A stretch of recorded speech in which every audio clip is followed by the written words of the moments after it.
Nila, yung pressure, lahat-lahat na sa laki ng fanbase ng Vivo. I think pressure is normal. Lahat naman po tayo ng pressure, but there is a very Thank you, Rab.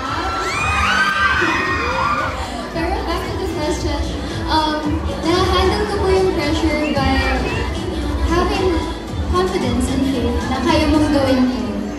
Kasi hindi siya ibibigay sa'yo kung hindi mo siya kaya. Yes.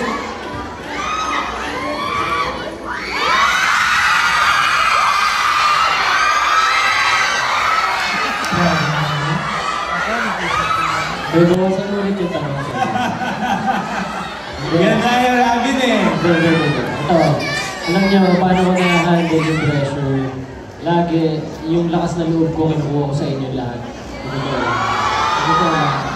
Kasi alam ko sa sarili ko na wala ako dito, wala kayong lahat. Diba? Kaya ako ito ginagawa para sa inyo at para sa atin lahat. Thank you guys! Kayo naman pala ang source ng lakas. Eh, si Angela, source din ba? Ayun, no? Parang alam na natin yung sagot dyan. Okay, so for the both of our stars, ito, next question para sa inyo, no? In preparing for your characters, no? How do you bring them to life in a way that feels authentic, pero fresh pa rin sa mga long-time at avid viewers natin at mga nagbabasa? Ito, I learned this from Miss Anna. She's our acting coach. She told me na to look for the parts wherein pinaka-nakaka-relate ako sa character. And then doon po ako huhugot. So, for me, currently, hindi po ako masyadong nakaka-relate kay Alice aside from the fact na mahilig siya sa pink, kingay siya, ayan. So, ini-imagine ko yung 16 years old self ko kasi doon ako nakaka-relate kay Alice the most. Yes. Robin? Ako naman, talagang pinakakaaral ko yung script. Tapos nakikipag-usap talaga ako ng direct kung paano yung gagawin ko para mas maintindihan ko. Tapos pinasa ko din yung itsura. Ganun. Love hearing that, guys. Are you still with us? Hep, hep! Ayan, nandito ba sila? You know, pag si Robin talaga, no guys? Grabe ha, pag si Angela, love na love nyo. Ayan, so please, keep supporting them po. Ayan, so next question, still for these two.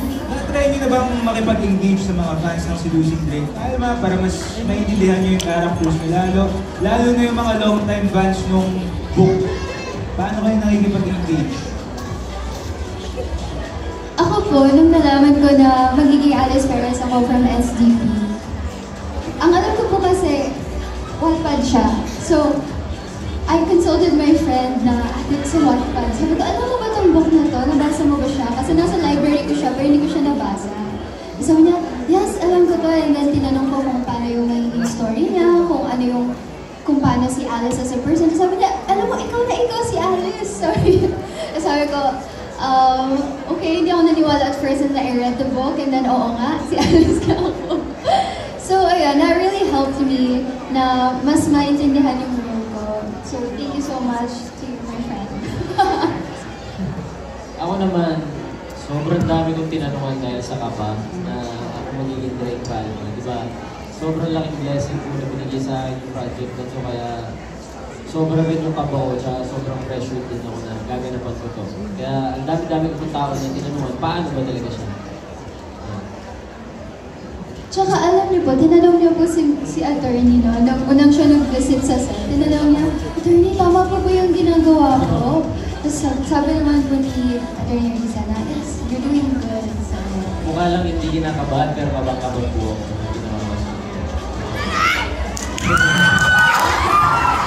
And very quickly, Mr. Ryan, your thoughts so far sa pagganap nila